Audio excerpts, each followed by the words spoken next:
sharing that with us. It's very empowering. We're going to now move on to our panelists who are going to give us a speech about their own journeys, and I think it's going to be absolutely inspirational. I can't wait to hear them. We're going to start off with Amrit Kaur Lohia. She's a prominent Sikh activist. I'll give you a profile about her. Hailing from Tottenham, Amrit Kaur has been volunteering in the youth sector since she was 16. By 19, she became a voice for young people nationally as a trustee for a national youth empowerment charity in Vision and an ambassador for the Holocaust Educational Trust. She has spoken alongside Boris Johnson, Shami Chakrabarti, Holocaust and the Rwanda genocide survivors, and represented Sikhs before the Queen for her work for the UK Punjabi Heritage Association. Alongside projects as a social entrepreneur, music director and youth coach, Amrit is currently an MA history student at the School of Oriental and African Studies. Without further ado, thank you, Amrit.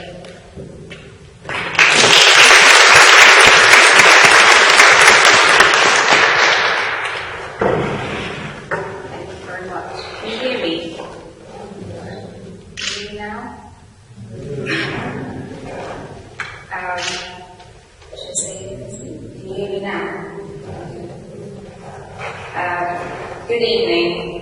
I want to first pay my respects to all those, regardless of gender and religion, who have dedicated their lives for the sake of equality throughout history.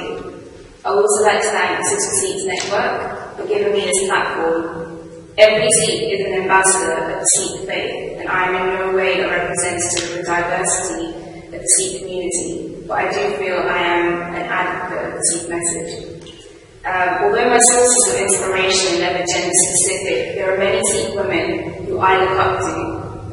The involvement of women in Sikh faith is never a result of a great feminist movement. From its very conception, women played an integral role in the development of Sikh values and ideals.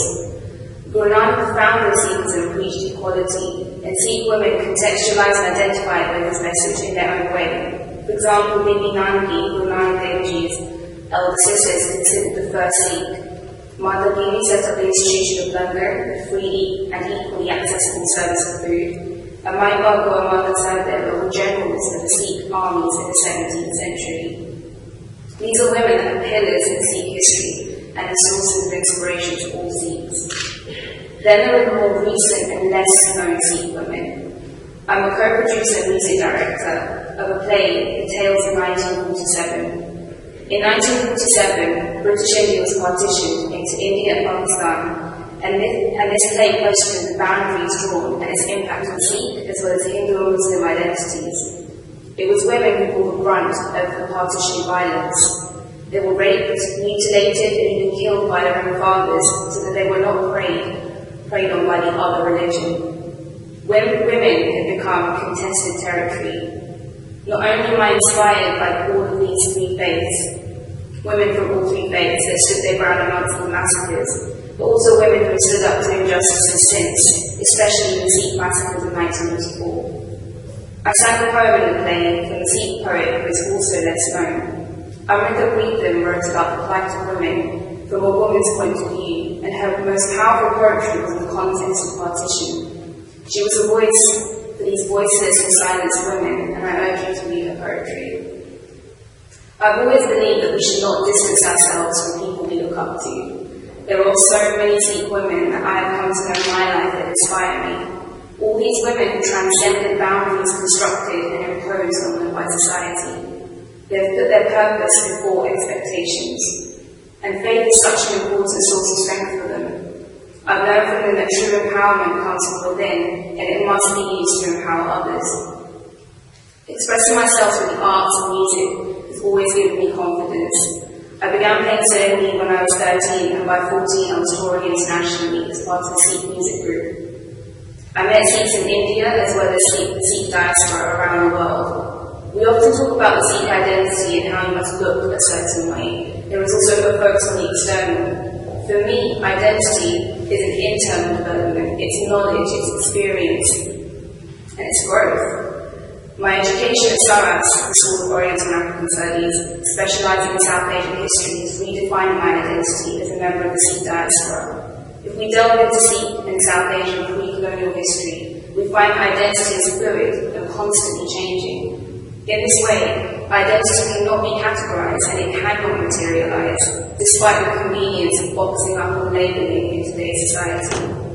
It's important to remember that it's about the action and not the actor. We all have our truth that can manifest in the form of insecurity or empowerment.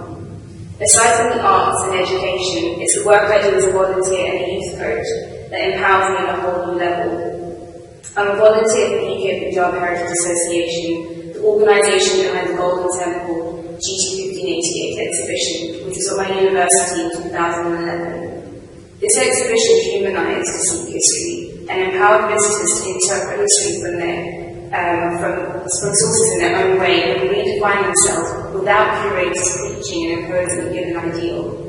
I was so inspired by the exhibition that I was there for almost every day of my summer, and I guess they recognised my passion and gave me the opportunity to represent as a multi-faith reception before the Queen, the Duke of Edinburgh and the Archbishop of Canterbury for the first ever Jubilee event in 2012. As an advocate of youth empowerment, I was just so excited about the fact that just by being there, I was making these higher circles of society more accessible. Each faith community had 4 representatives. The other Sikh representatives, aside from me, were male, senior citizens, and white-bearded. At this event, I was one of few women representing faith communities, and I was quite visibly the youngest representative. It's interesting because we live in a society where positive discrimination is used for validation. There was little interaction between me and the other Sikh representatives, and in a sense, I was seen as a token young female representative. The idea of me being there by merit was not even considered.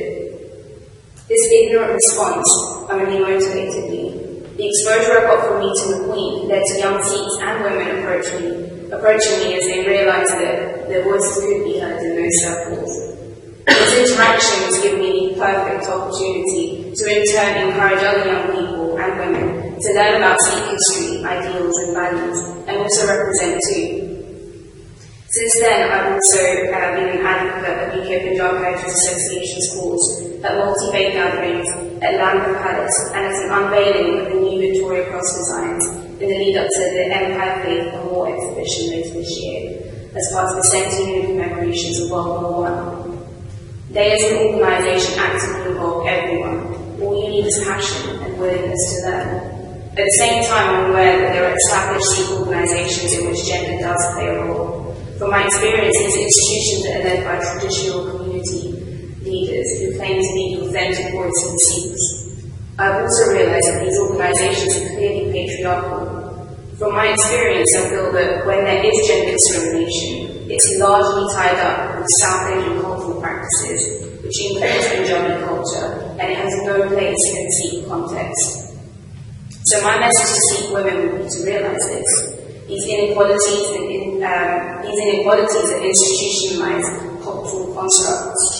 By giving into these constructs, we are living by other people's standards and expectations. This is limiting and it's not empowerment.